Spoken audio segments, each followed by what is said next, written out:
So what is a DCD? DCD is whenever data is coming inside to the modem, and modem will inform to the DTE that there is a valid data is incoming and the communication has already been set up.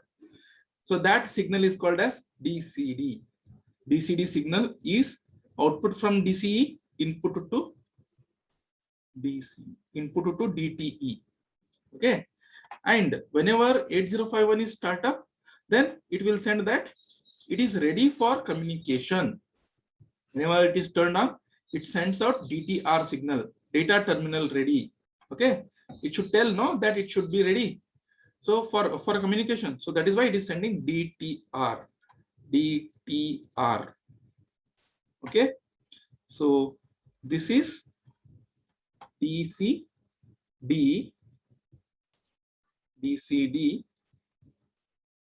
and this is what DTR. Now, what is a DSR? DSR pin is data set ready. So it means when the DCE is turned on and it has gone through the self test, it asserts DSR, data set ready, to indicate that it is ready to communicate.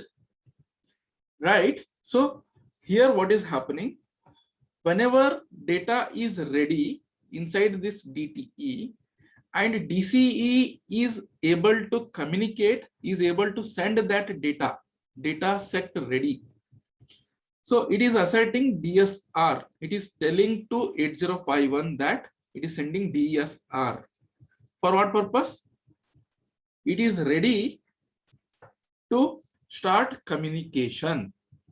DCE is telling to DTE. What is that? By putting a DSR signal, that it is ready to communicate. It is ready to communicate. Okay, so whenever 8051 is having some data and it wants to send the data to the other end, from this to this, the data has to be sent. So 8051 is asking to modem whether you are ready for communication. Then DCE will send the data DSR signal to the DTE, DSR signal. Okay, so that telling that it is ready for communication.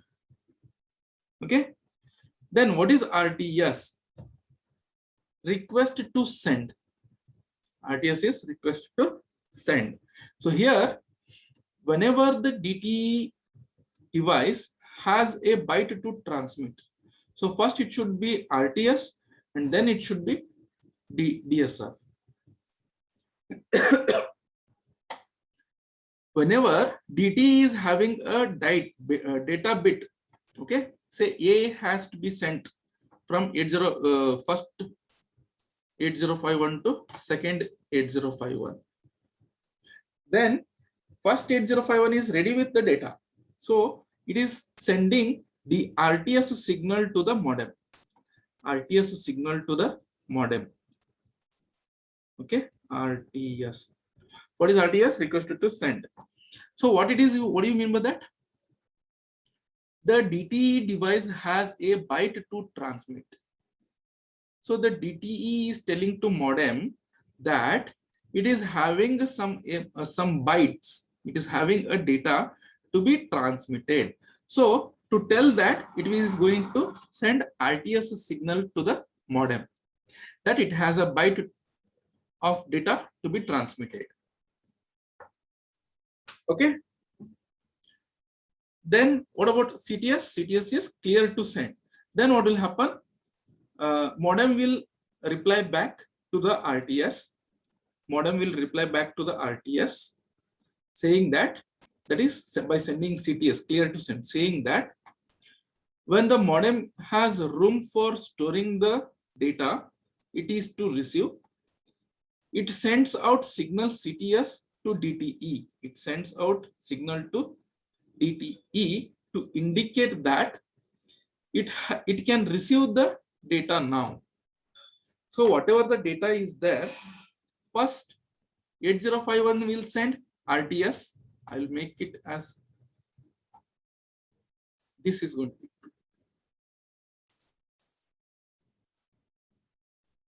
First, RTS is sent to modem, and then by collecting that, modem will send CTS signal to microcontroller, saying that it is ready for receiving the data and it is ready to send the data to the other microcontroller. Understood?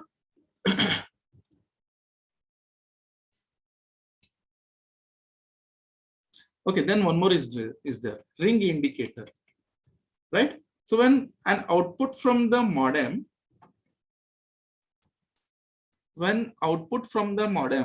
and an input to the PC indicates that the telephone is ringing, right? See, simple, very simple.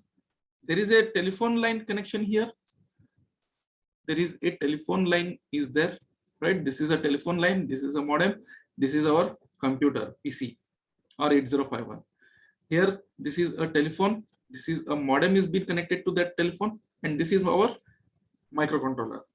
Now, whenever the telephone is having a call to receive, ringing, whenever the telephone is ringing, that ring is what is making the line busy.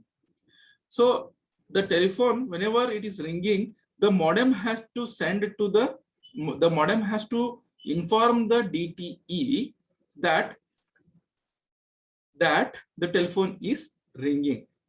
So it goes on and off in synchronous with the ringing sound, right? It goes on and off. The ring indicator, it goes on and off. The ring RI signal goes on and off in synchronous with the ringing sound. So whatever the ringing sound we get, no, tring tring, we get a sound like that. That is when we call to someone, right? So you may understand that. So ring indicator. So whenever the data is ready or whenever the call is there upon the telephone line, then to inform that to the modem and to the PC. So modem is telling output from modem, input to PC, that the telephone is ringing. So that information is told by the modem to the 8051. That is RI. That is through ring indicator pin number 9, I think. Okay. Is it been understood? All these six plus what else? 7th is okay. TXD, RXD, ground. These are 3 plus these 6. Total 9 pins. Okay. DCD, RXD, TXD, DTR, ground, DSR, RTS, CTS, RI. These 9 pins, it is going to be asked. It may be asked into the examination. Important one. Now the problem occurs because we know that RS-232 9-pin connector we are using. We are not using 25-pin connector. We are using 9-pin connector. Now RS-232 is -32 plus 25. Sorry, -32 minus 25, which is equivalent to logic 0. Oh, no, logic 1 it is. And plus 3 to plus 25 is what? Logic 0. Correct. This one we came to know that these are the different logics of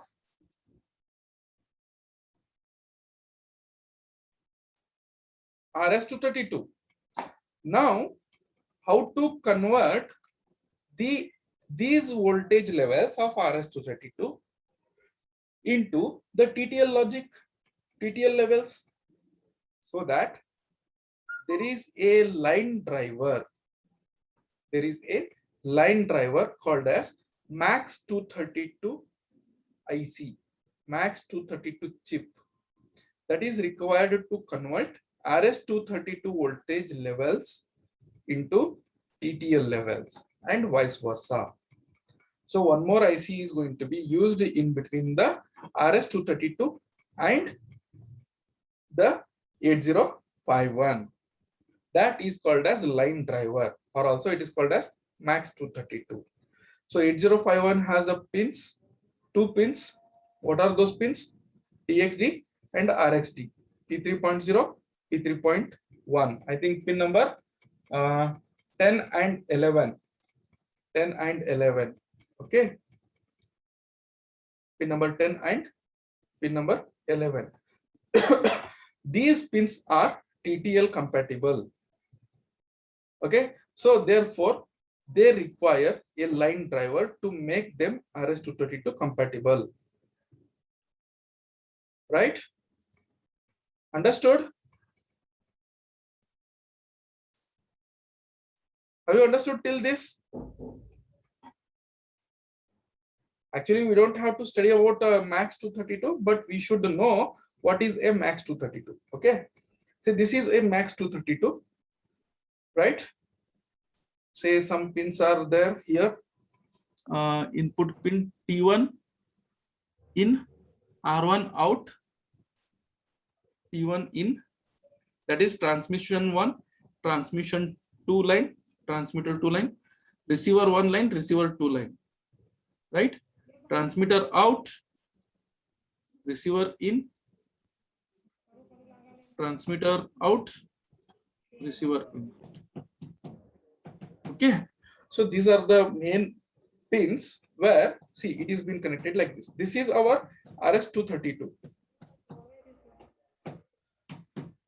RS recommended standard RS-232 DB9 pin.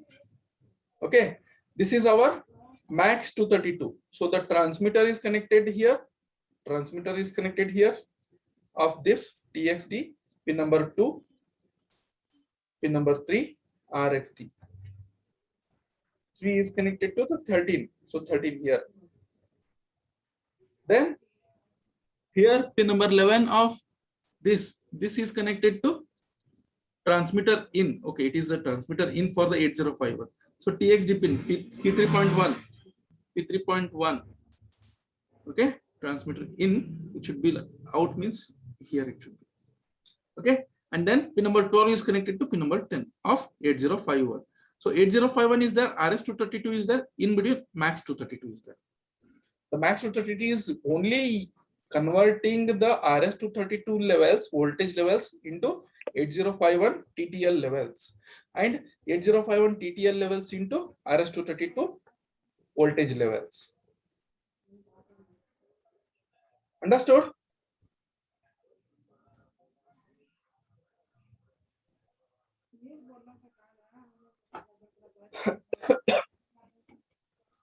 Yeah, we were talking about baud rate.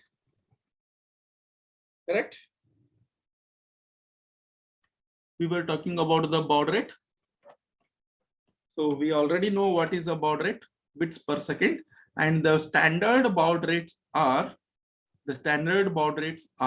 for our 8051, the standard baud rate is 9600 bits, 9600 bits per second, bits per second. So the baud rate is 9600. The baud rate is 9600.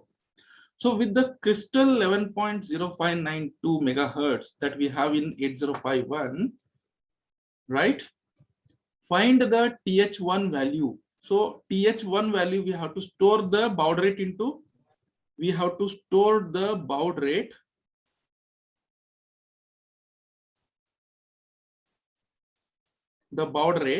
So what are the baud rates? Different baud rates are there. 9600 is there, 2400 is there, 1200 is there. 3 baud rates are there.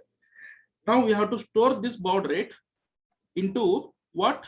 Into TH1 register. TH1 is a timer 1 register, high register, timer 1 high register. Okay, 8-bit data, 8-bit data.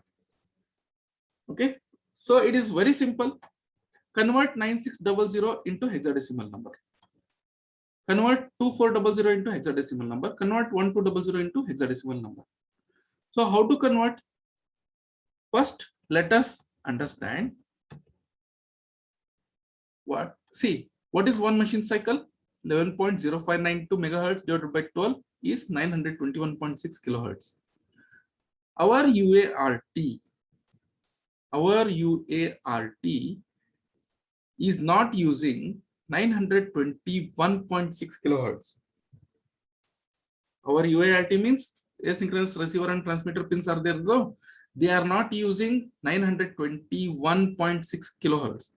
They are using only 28.8 kilohertz. Out of this 920 kilohertz, they are using 28.8 kilohertz, 28,800 hertz. How it is that? It is such that 921.6 kilohertz, 921.6 kilohertz divided by 32. This is our standard for one machine cycle. Out of that one machine cycle, the speed is 9600, and actually it is going to calculate it as divided by 32. So it is using only 28,800 hertz is a frequency used by UART and used by timer 1, only timer 1 only. Okay, to set the baud rate, See, what is 28,800 divided by 3 is, will give me 9600. 28,800 divided by 12 will give me 2400. 28,800 divided by 24 will give me 1200. So where I can say that -3 is FDH, that is going to be loaded. This one we have already calculated. What is -3? It was FD. What is -12? F4. What is -24? E8. Previously we have already discussed about these values. -3, -12, -24, -40, correct? The different baud rate we have seen already. So this value is going to be loaded into TH1. Okay, so if I say, if I want to communicate with the speed of 2400 bits per second, then -12 is going to be loaded into TH1.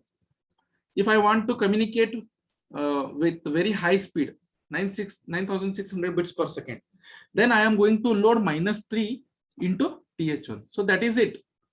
If I load the value into TH, then it will be considered as that many, that is the speed of the baud rate, the rate of the data communication.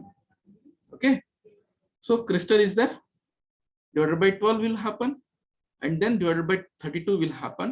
That will be 28,800 for timer 1 to set the baud rate.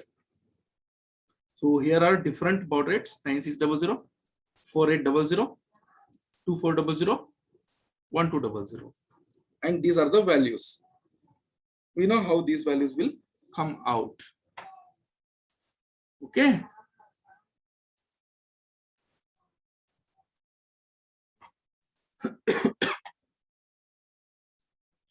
Now we came to know that 8051 is there.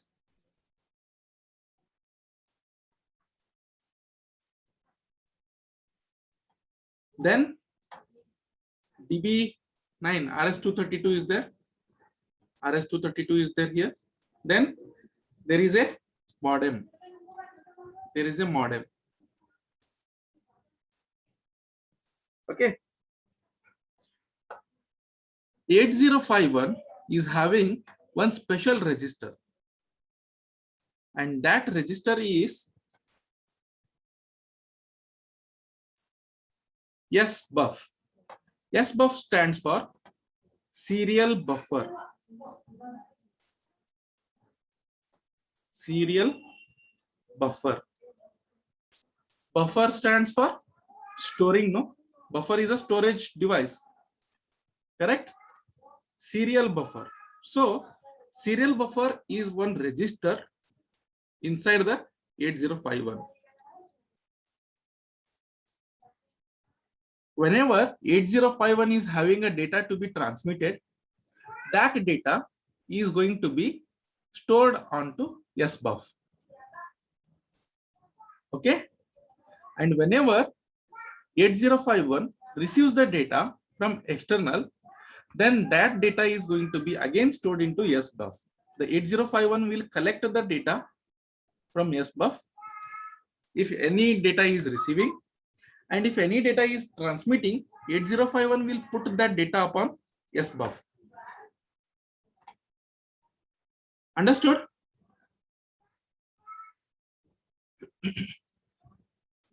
So that is serial buffer register is an 8-bit register used solely for serial communication. For a byte data to be transferred, for a byte of data to be transferred via the transmission line, the data must be placed upon SBUF register. See, while sending the data has to be put up upon the SBUF register. Okay. When receiving the data, SBUF will hold the data. Whatever the received data will be there, that will be first stored onto SBUF, and from SBUF, the 8051 will take that data inside 8. SBUF will hold the data byte when it is received by 8051 RxD line. Understood? And how we can write an instruction for sending and receiving the data or for storing the data? Simply we can write move SBUF is the name itself, SBUF comma hash D. So hash is going to be immediate value, and we have put up a colon, single colon here. So that is what that the data is considered as character, ASCII character, ASCII value D. So what will be going to be stored into SBUF? 44H is going to be stored into SBUF, because D is a character, ASCII character. And what is the ASCII character equivalent hexadecimal number of this D? That is 44H. So 44H is going to be stored into SBUF. Then move SBUF comma A. Means A is a register. We have A register, no? So whatever the data present inside the A, that will be stored upon SBUF register. Okay, copy accumulator into SBUF. Move A comma SBUF. So whatever the data present inside the SBUF, that will be copied into A register. So SBUF register is important here. Along with this SBUF register, SCON register is coming into picture here. See, TMOD register was there, correct? TCON register was there. Now SBUF register is there, and SCON register is there. These were utilized in terms of timers, correct? And these are utilized in terms of communication.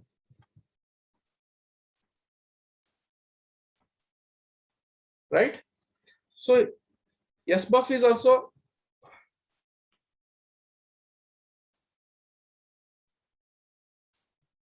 SBUF. SBUF is also 8-bit register. SCON is also 8-bit register. Now,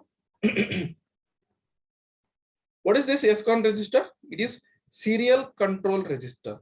It is serial buffer. This is serial control. Serial control register is an 8-bit register used to program the start bit, stop bit, and data bits of data framing, among other things. So this is very much important.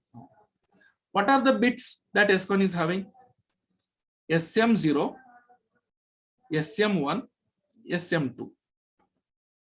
REN, TB8, RB8, TI, RI. So simple. Here we will not use SM2. We will not use TB8, RB8. So how many remaining? Only 5 are remaining. SM0, SM1, RE1, TI, RI. Right? TI is used whenever transmission is happening. TI is called as transmit interrupt flag. So we had a TF, no? Timer flag into TCON register. Like that, we have TI register, TI flag here.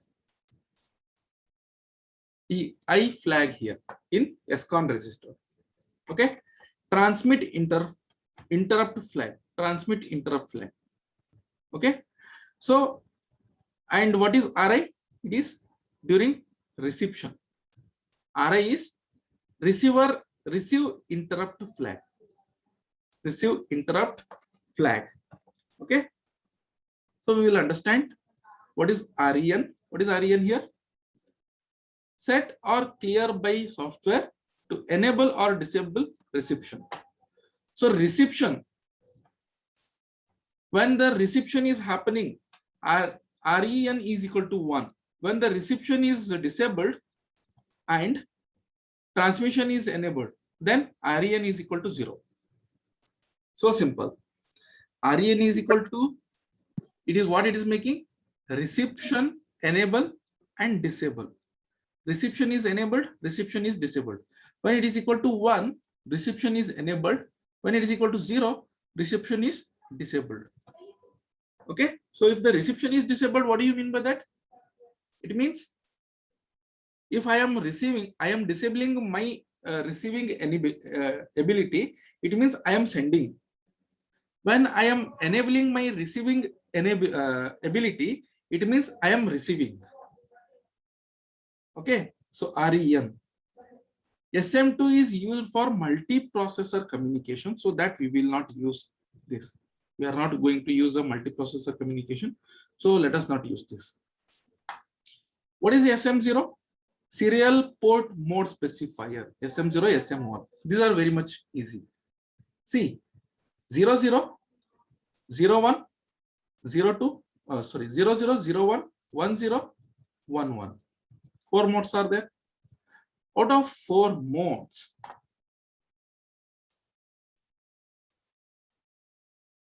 yes, here they are explained.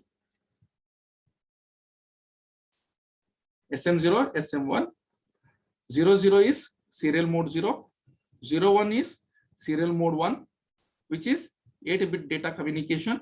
Along with 8-bit data communication, 1 stop bit, 1 start bit. Okay, so if I am working with this, what do you mean by that? It is a 10-bit transmission. So where 8-bit is data, 1 stop bit and 1 stop bit. Okay, so this is always we are going to use mode 1 only. This is mode 2, mode 3. So we are not working with mode 2 and mode 3. Only mode 1 is where we are interested. SM2 is multiprocessing capability. So we are not going to look into that.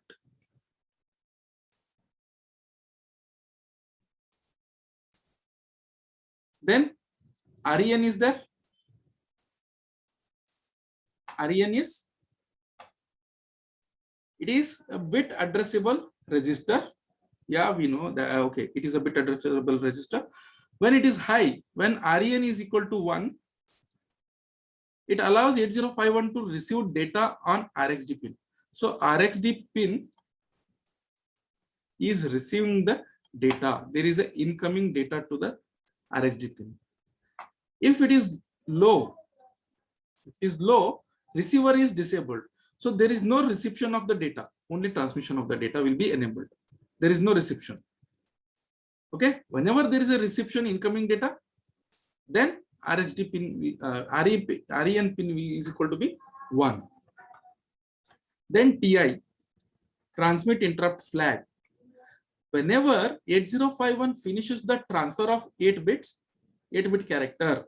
So there is one stop bit, there is 8 bits, there is one start bit. Okay, say this was a 0, the start bit was a 0, then the stop bit was 1. Stop bit. Whenever 8051 finishes transfer of the 8-bit character, 8-bit character has been sent, then what is remaining? Stop bit is remaining. So then what will happen? Then TI flag is automatically going high. Automatic. Okay. Automatically TI is equal to 1.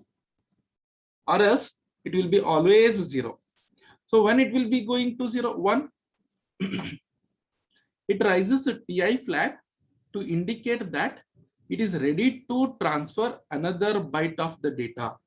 Whenever TI is equal to 1, it means, see, the TI bit is raised at the beginning of the stop bit. See, after this, the stop bit is going to be high, no? This is 1. So in the beginning of the data of this stop bit, TI is equal to be 1. So why it is going to be 1? It means that this data has already been sent. The 8051 is ready to send another 8 bits of the data along with start bit and stop bit. 0 is going to be start bit, 1 is going to be start bit. Understood? 8 bit has been finished, 8 bit transmission has been finished, and TI is equal to be 1. So if the TI is equal to 1, 8 bits are finished and it is ready to send another 8 bit of the data. So similarly, RI, receive interrupt, RI flag. So when 8051 receives the data serially via RxD pin, it gets rid of the start and stop bits, right? It removes start bit and stop bit and places the 8-bit data or a byte data in a SBUF register. After receiving the data, these 8 bits are kept in SBUF register. So when the stop bit occurs in the beginning, it is also rising in the beginning of the stop bit. Ri is equal to 1. Ri is equal to 1. Okay, whenever it is receiving the data and whenever it is transmitting the data. Okay, Ri is raised halfway through the stop bit. Ri is rising in the halfway through the stop bit. Okay, so if you understand these things, we are now able to work with programs, and programs we will see into the next class. Is it understood until this?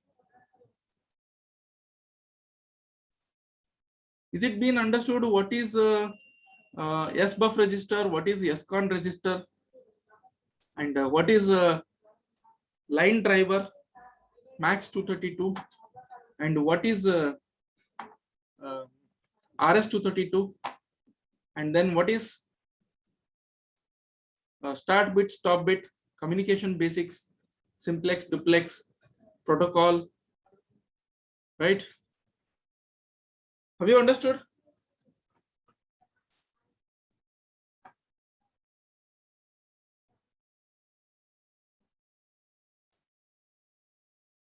Any reply?